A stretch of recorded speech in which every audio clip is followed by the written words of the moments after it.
Hello class! Welcome back to my channel. At kung bago lang kayo sa channel na to, huwag niyong kalimutang i-subscribe, i-like ang mga videos, at i-ring yung notification bell para maging updated kayo sa mga video tutorials na ina-upload ko dito sa aking channel. So for today's lesson, ang pag-uusapan natin is how to factor a perfect square trinomial. Pero bago natin i-factor ang isang perfect square trinomial, alamin muna natin kung saan ba nanggagaling ang isang perfect square trinomial. So, a perfect square trinomial is obtained if we square a binomial. So, ano yung ibig sabihin ng squaring of a binomial? So, ganito yung example niya.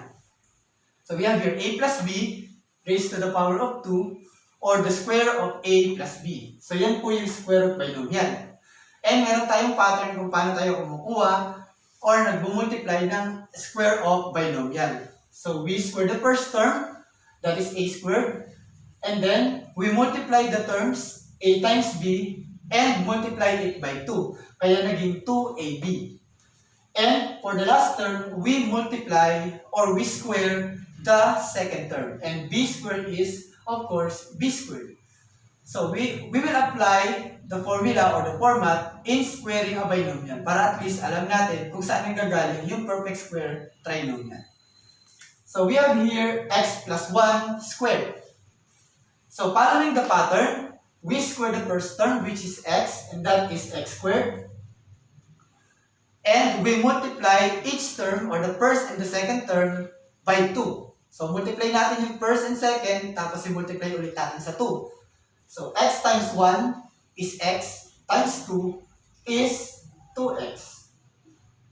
Then, for the last term, we square the second term. And the square of 1 is, of course, 1.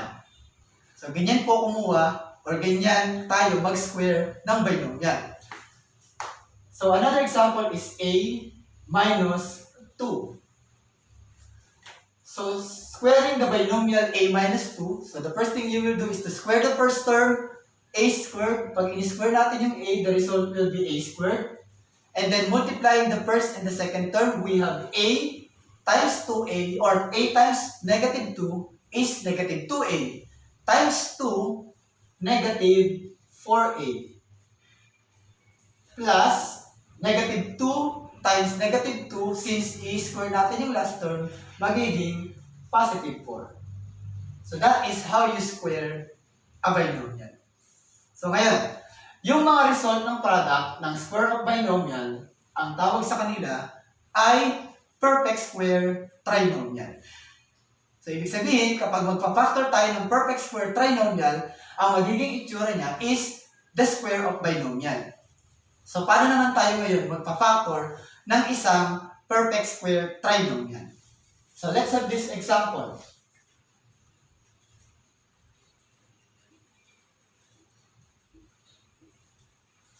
So, we have here x squared plus 8x plus 16.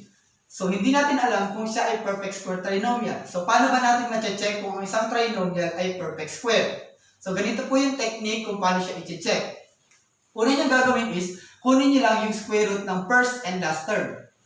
So, the first and last term is 4. Or the square root of the first term is x, and the square root of 16 is 4. So, meron tayo dito 4x. 4 times x is 4x. Then, para ma-check nyo kung siya is perfect square, yung middle term, i-divide nyo sa 2. Pag ang naging result ay parehas, ibig sabihin, siya ay perfect square. So, since pag dinivide natin yung 8x sa 2, ang magiging sagot is 4x. Therefore, this given is a perfect square trinomial. So, ngayon, kukunin natin yung factor. So, pagkuha naman ng factor, so, ang magiging format niya is a square of binomial. So, ilagay na natin yung kanyang dapat na sagot. So, parenthesis, open parenthesis, close parenthesis, and then square. So, kasi nga, ang dapat maging sagot is a square of binomial. So, after that, kunin niyo lang yung nakuha niyong square root, which is x and 4. So, x and 4. Saan manggagaling yung ilalagay natin operation? So, kukunin niyo siya doon sa operation ng middle term. So, since plus 8x, that means plus 4.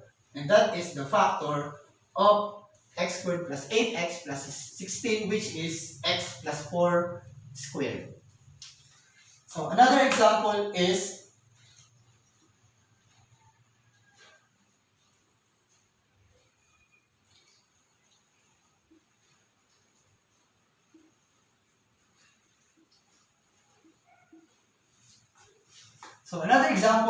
x squared minus 10x plus 25. So again, titingnan muna natin kung siya ay perfect square trinomial. So paano nga ulit natin ginagawa? So una, get the square root of the first term, and that is x. And the square root of the last term, square root of 25 is 5. Then multiply natin siya. So the result will be 5x. Then yung middle term, i-divide natin sa 2. So 10x divided by 2 is 5x. So therefore, this is a perfect square trinomial. Saka lang natin siya ipa-factor. So factoring, so lagay na natin yung mga dapat na nakalagay sa kanya. And then, yung nakuha natin square root dito, x and 5. Then yung sign natin or yung operation natin is magagaling dito sa middle term. Since minus 10x yung middle term, so that means minus 5. And that is the factor of the given. Last example. So we have here 4a squared minus 12a plus 9. So how are we going to check or paano natin siya ipapactor? Again, unang gagawin is to check if the given is a perfect square trinomial. So by the process na ginagawa natin dun sa naunang examples. So getting the square root of 4a squared, that is 2a. And the square root of 9 is 3. So pag minultiply natin siya, ang sagot is 6a. So 6a yung magiging sagot. And then pag dinivide natin yung gitna, negative 12a or 12a divided by 2, the result is 6a. So therefore, this is a perfect square trinomial. Saka lang natin siya ipa-factor. So factoring the given, since alam na natin na siya ay perfect square trinomial, pwede na natin ilagay yung mga kinakailangang ilagay. Then, yung nakuha nating square root ng mga terms, that is 2a and 3. Again, yung middle term natin or yung operation natin is magagaling sa middle term. Since negative 12 siya, that means minus. And that is how you factor a perfect square trinomial.